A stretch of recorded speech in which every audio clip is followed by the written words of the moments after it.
2026-27 நிதியாண்டுக்கான தமிழக பட்ஜெட் இன்று தாக்கல் செய்யப்பட இருக்கு.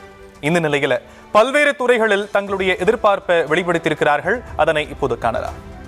அந்த விவசாயிகளுக்கு பெற்ற கடனை தள்ளுபடி என்பது காப்பகுதி அறப்பகுதி என்று இல்லாமல் வரக்கூடிய பட்ஜெட்டில் முழுமையாக தள்ளுபடி செய்து கடனில்லா விவசாயியாக நிம்மதியாக வயல்வெளிகளில் உழுது விவசாயம் செய்து இந்திய நாட்டுக்கு தமிழ்நாட்டுக்கும் அதிகமான மகசூலை தர நீங்கள் அவர்களுடைய மனநிலையை சரி செய்ய வேண்டும். மயிலாடுதுறை மக்களுக்கு ஒரு வரமா இருந்த NPKR கூட்டுறவு சக்கர ஆலை கலைஞர் சக்கர ஆலையை மீண்டும் இயக்கிறதுக்கு நம்ம புதிய அரசு நடவடிக்கை எடுக்கணும். இந்த பகுதியில விவசாயம் சார்ந்த மதிப்பு கூட்டக்கூடிய தொழிற்சாலைகளை ரொம்ப நெருக்கத்துல அங்கங்க உருவாக்கணும். இது மாதிரி மணல்மேடு பஞ்சாலை ஒண்ணு இருந்தது. இதெல்லாம் பருத்தி எடுத்து வேஸ்டா அது பாத்தீங்கன்னா போட முடியாம அடிச்சுக்கிட்டு ரோட்ல நின்று அப்படிலாம் இந்த ஆட்சியில இருக்கு. அந்த மாதிரி அவல நிலை இல்லாம புதிய நவீன முறையில ஒரு ஆலை அமைச்சு கொடுத்தாங்க. கடல் நீர் பாத்தீங்கன்னா 10 கிலோமீட்டர் கிட்டத்தட்ட டெல்டா மாவட்டங்கள்ல உள்ள வந்துடுச்சு. அதனால நீர்மட்டம் பாதிக்கப்பட்டிருக்கு. குடிநீர் விவசாய தேவைகள் அனைத்துமே பாதிக்கப்பட்டிருக்கு. சீர்காழி தாலுக்கால அலக்குடி கிராமத்துல கொள்ளிடம் ஆத்துல குறுக்க தடுப்பணையோ கதவணையோ தடுத்து நிறுத்தினா இந்த ஆற்றுப்பாசமானது கடல் நீர் கலக்காமல் இருப்பதற்கு வழிவகை செய்யும். நிலத்தடி நீர்மட்டம் உப்பு நீர் உள்ள வராமல் இருக்கும். இப்போ உரம் விலையேற்றத்தினால விவசாயிகளுக்கு உரத்தட்டுப்பாடு ஏற்பட்டிருக்கு. விவசாயி உற்பத்தி பண்றதுக்கு ஏற்கனவே ஏக்கருக்கு 30,000 கிட்டத்தட்ட செலவு பண்றதுல உரத்தோட விலை ஏறி இருக்கிறத நெல்லோட விலை ஏறல. மீனவர்களுக்கு இந்த அரசு நிறைய கோரிக்கை கொடுத்திருந்தாங்க.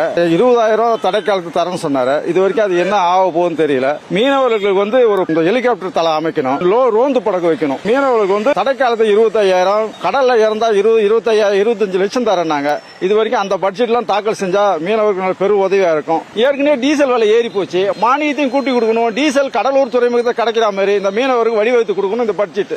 தமிழ்நாடு அரசு ஊழியர்களுக்கு ஏற்கனவே இருந்த பழைய ஓய்வு திட்டத்தை அமுல்படுத்த மாண்புமிகு தமிழ்நாடு முதலமைச்சர் அவர்களை நாங்கள் கேட்டுக்கொள்கின்றோம். நெசவாளர்களுடைய பல நாள் கோரிக்கைகள் ரொம்ப ரொம்ப வருஷமாக நாம் கோரிக்கைகளை வச்சுட்ருக்கோம். விவசாய மீனவர்களுக்கு எப்படி மழைக்காலத்தில் நிவாரண நிதி தர்றாங்களோ அதே மாதிரி நெசவாளர் மழைக்காலத்தில் நெசவு நெய்யாத சூழ்நிலை இருக்கும். அந்த நேரத்தில் அந்த நெசவு நெய்யாத சூழ்நிலை அவங்களுக்கு மழைக்கால நிவாரண நிதி ஒதுக்குவதற்காக இந்த பட்ஜெட்டில் நிதி ஒதுக்கீடு செய்ய வேண்டும் என்று கேட்டுக்கொள்கிறேன். சிறு குறு வியாபாரிகளுக்கு ஏற்படும் கஷ்டங்கள் போதை ஆசாமிகளால் கட்ட பஞ்சாயத்து கம்பெனிகளால் கடைகளை நொறுக்குவதும் அடிப்பதுமாக இருந்த நிலையை காப்பாற்றி அவர்களுக்கு தகுந்த நஷ்ட ஈடுகள் வழங்கப்பட வேண்டும். சிறு குறு வியாபாரிகளுடைய குடும்பத்தைச் சார்ந்த மாணவர்களுக்கு கல்வி சலுகை, மருத்துவ சலுகை, திருமண உதவி இது போன்ற வணிக நல வாரியங்களின் மூலமாக இந்த பட்ஜெட்டிலே இந்த சலுகையை செய்து கொடுப்பார்கள் என்று நாங்கள் நம்புகிறோம். அதாவது குடிநீர் தட்டுப்பாடுங்கிறது அத்தியாவசியமாக இப்பொழுது இருக்குது, நல்லா இருக்குது.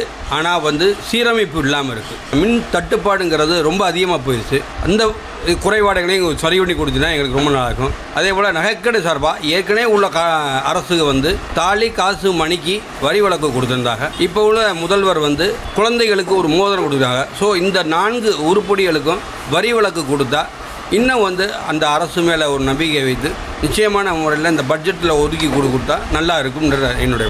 கும்பகோணத்தை தலைமையிடமாக கொண்ட புதிய மாவட்டம் வேண்டும் என்பது இந்த பகுதி மக்களுடைய நீண்ட கால கோரிக்கை.